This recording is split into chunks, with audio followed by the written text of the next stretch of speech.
Ilia Topuria didn't hold back in his latest interview with Shock MMA. He went straight for Paddy Pimblett's neck, verbally of course. He looked dead serious when he warned that Paddy's head would be bouncing when they finally meet in the Octagon. Cold, ruthless. As UFC 317 approaches, and with El Matador set to go head-to-head with Charles Oliveira, reporters asked Ilia a big question.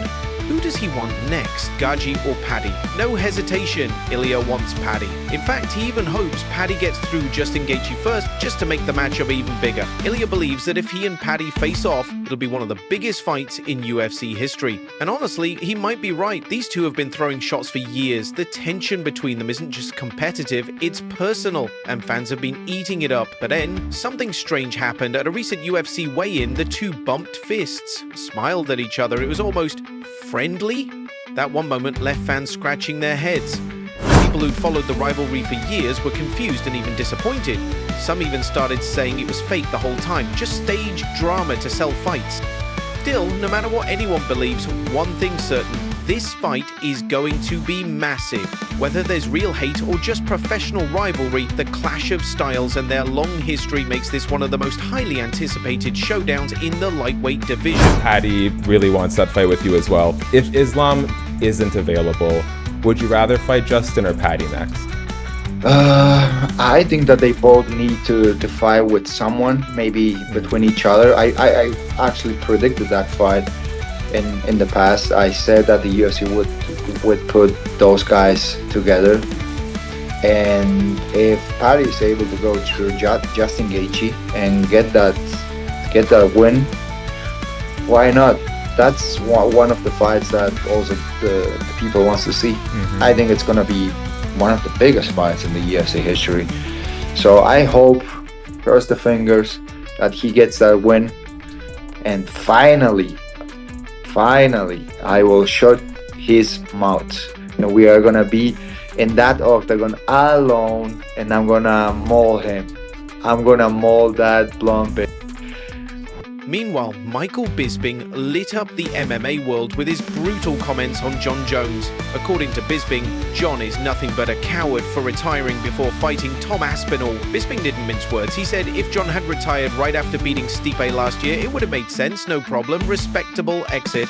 But Jon didn't do that. He stayed silent for months. And when people started buzzing about a possible fight between Jon and Tom, that's when Jones suddenly announces his retirement. Bisping didn't buy it. He said it smelled like fear, especially since Chael Sonnen had just started stirring up rumors that the UFC was working on the Jobless Tom fight. But timing looked too perfect. And then it got worse, because the exact same day Jon announced his retirement, boom, news breaks about him being involved in a hit-and-run incident. Now, fans are really talking. Was this just legal trouble piling up, or was Jon dodging Aspinall, plain and simple? Bisping even brought up GSP as a comparison. Georges St-Pierre knew how to retire gracefully. Jon? Not so much. Dragging it out like this only adds to the suspicion that he didn't want any part of Aspinall. If Jon retired when he beat Stipe, no one would have said a thing. There would have been no issues with that whatsoever. That's his right. You don't have to continue fighting. But the fact that he didn't, the fact that he strung Tom along and messed us all around as fans, and the heavyweight division and Tom, and the fact that you don't want to fight someone because you think he might beat you, well, that's just straight up pussy shit. Simple as that. And the fact that he said he was going to fight, but then now that he doesn't, that's what's going to affect his legacy. If he just walked up into the sunset, that would have been great. And maybe 2 years down the line, he could have came back, just like Georges St-Pierre did, you know? That's your right, that's your... I'm giving his resume and his legacy and what he's done for the sport. He could have walked right back into a title fight. But he didn't do that. His legacy will be forever tarnished. He'll be known as the heavyweight that was scared of the elite fighters.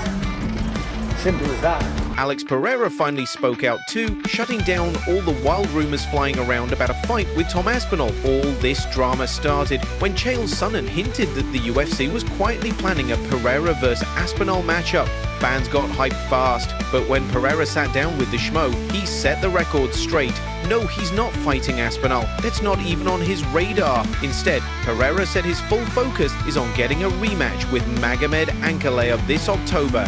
He promised fans that it's going to be a massive event, and he even made a bold statement he still sees himself as the real champ. That surprised some people, but he explained. He said fans think he won their first fight, but deep down he knows that isn't true.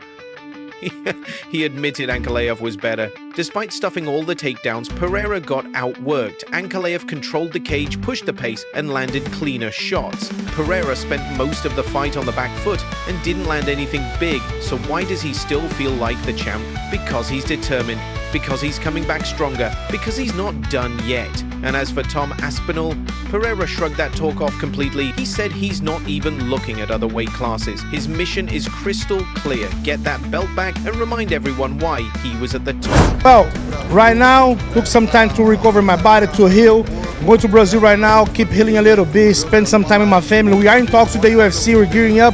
Let's see, maybe something around October. October, maybe in Las Vegas for the pay-per-view fight. I don't know where the fight's going to be, but for sure it's going to be a big show. What do you think of the situation in the heavyweight division between Jon Jones and Tom Aspinall?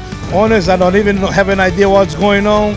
I'm kind of have an idea of my division, my weight class. But what gives you the confidence that when you get the rematch, we're going to hear and new? Absolutely, I see that on my mind. I see that moment in my mind. I've been prepared for that.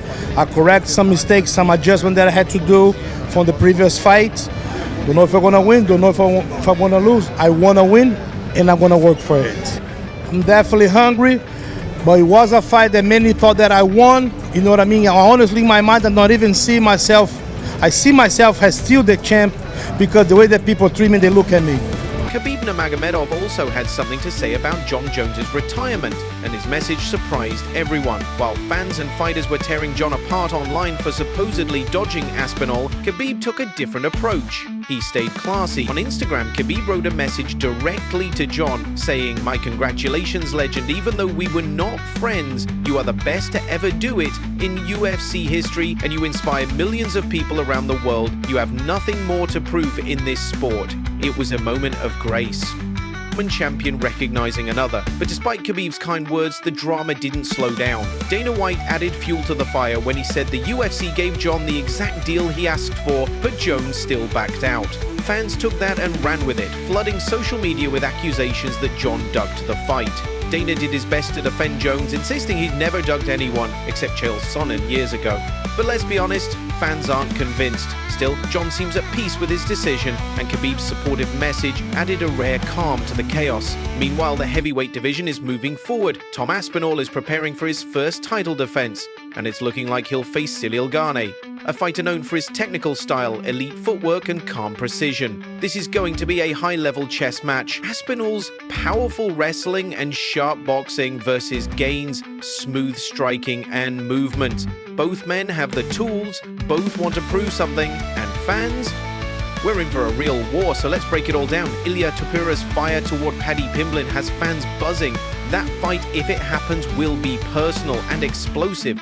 Michael Bisping calling out Jon Jones, that shook the room. He said what a lot of fans were thinking but didn't dare say out loud. And Pereira, he's staying focused, no distractions, just one goal, beat Ankalaev and take back the belt. Meanwhile, Khabib's quiet respect reminded us all what real greatness looks like, even in retirement. But don't forget, Jon Jones didn't just retire quietly. The timing, the rumors, the hit and run incident, it all leaves a lot of questions unanswered. In the end, no matter who's fighting who, whether it's Ilia vs Paddy, Pereira vs Ankalaev, or Aspinall vs Gane, the UFC's future looks wild, unpredictable, and full of fireworks. Who do you think is the real king of the cage? Drop your predictions, hit that like button, and subscribe for daily MMA news and drama.